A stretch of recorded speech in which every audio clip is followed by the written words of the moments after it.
Hello everybody, Andy here again, right, in sunny Spain. I thought I'd do a couple of vlogs while I'm out here, and appropriately, something that I've been thinking about for a long time actually, and I wrote it down in my notebook, and I thought, I'll do that when I'm away on holiday. Sort of travel versus experience. Now, what am I talking about there?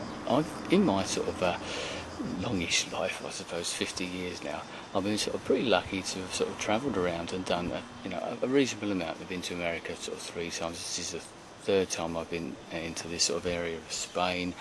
Been to India, been to Egypt a couple of times, Sri Lanka, and quite a bit of Europe and things like that. And I know lots of other people, that's what they do, they travel, they like to travel and go and see different countries. Other people like to stay at home, that's fine, explore your own country. That's something that I haven't done actually much, is actually explore my own country, or the United Kingdom. I've never been north of Newcastle, never been to Scotland, and yet I've been sort of other parts of the world. My philosophy on that was, let's go and do the stuff that, the far away things now, because I might not have the chance later in life, and I can always sort of fall back and go to Scotland. Sounds horrible, you know what I mean. I can go to places closer to home because it will be easier to get there. So that was my way. But once you start, you get the bug, as I did when I was a lot younger. I remember a story actually. It's early 80s, and then being a mate was sitting down in the pub with our friends, and all of our friends seemed to be talking about where they were going to go on holiday with their families, with their, whatever, their girlfriends, or even with their mates or something like that. And we were sitting around, and me and my mate, Keith, his name, were sort of sitting there thinking, well, we're the only two left, and we sort of turned to each other and said, well, we'll go away together, let's go. So I said, well, let's think, what should we do? So I was sort of thinking, I said, I know. Why don't we go to Greece? That'd be good. That sounds fairly exotic. He said, no, let's go to America, which is what we did. So I think it was 1981, and we went to Florida, did all the Disney stuff and that, but we Everglades and drove up the Gulf Coast and all that sort of thing as well. And then we went to New Orleans and spent a week in New Orleans, which was amazing. But it opened our eyes to something different. And then me and the same guy, we went to India, we went to Sri Lanka, and we did things like that as well. And we did actually get to Greece at one time. But the point of this video, when I get there, is about what you do when you get to these places, because so many people now travel. It's an enormous industry, isn't it? And we all like to travel. It's a lot cheaper to travel. It's a lot more.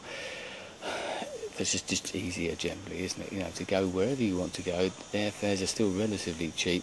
The world is shrinking in that respect as well, and becoming cheaper. If you really want to go somewhere, you can do it, I think. Most of us can do it. So, but what do you do when you get there?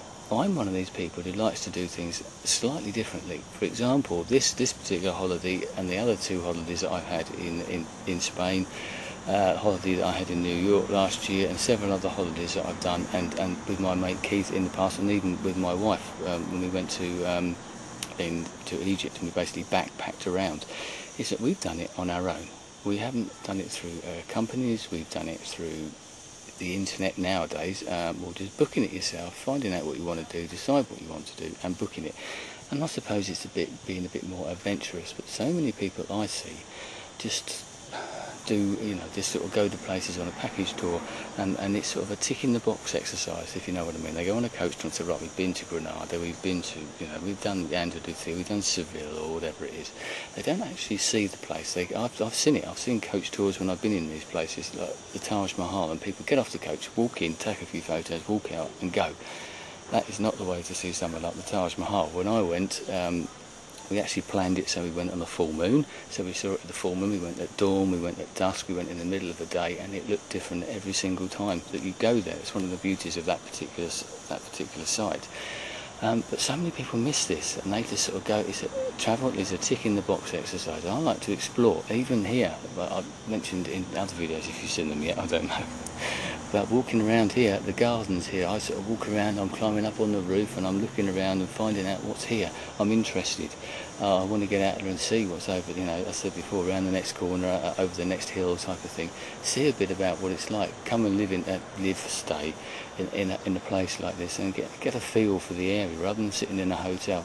Inevitably, sometimes you have to go to hotels, I accept that, but there's a way of doing things. You can sort of, say, integrate with the locals. It sounds a bit nasty, but you can be a bit more involved, I suppose, and it's not just to sort of come through on an air-conditioned coach, tick off the box, and sort of off to somewhere else. So, sorry, got got distracted, got put off, so I had to go and sort of do something else and come back and complete the vlog, hopefully. That's still what I picked up.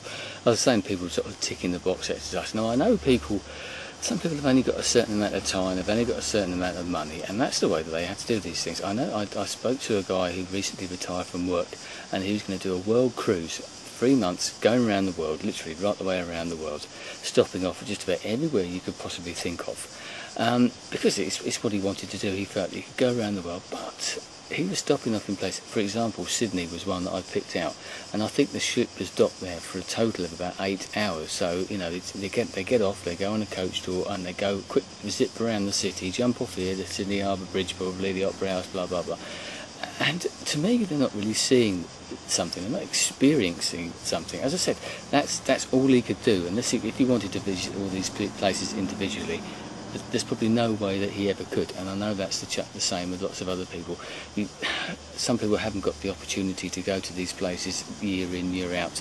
So, but to me, I'd rather go somewhere and see a bit more of it, experience it a bit more, than actually sort of just get those sort of bite-sized chunks. We're going down that route again, aren't we? The sort of the small stuff. I want to get a bit more involved.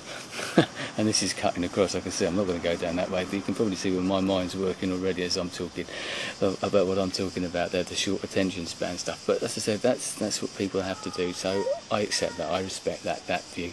But for me, I like to do it differently, but I'll be interested to know, as per usual, what anybody else thinks about this. Have you noticed it? You know, what do you think? Do you travel, or do you travel to experience somewhere as well? Do you sort of plan things so that you can do a bit more? Maybe spend a bit more time in a certain place, or even if you've got a limited amount of time in a specific location, you can actually use it for the best, if you see what I mean. You might have plan it a little bit better maybe, so that you can read up on places, so that you know where to go, the places that you want to go, and the times to go, maybe to avoid the crowds and that sort of thing.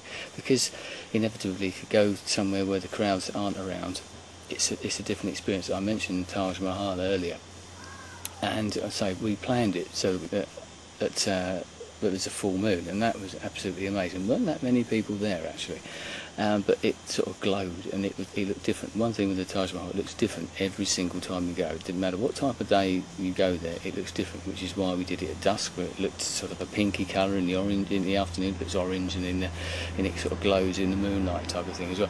So you never know. You would never know that if you just got there at midday, walked around, took a few photos and went away. You wouldn't experience it the same way.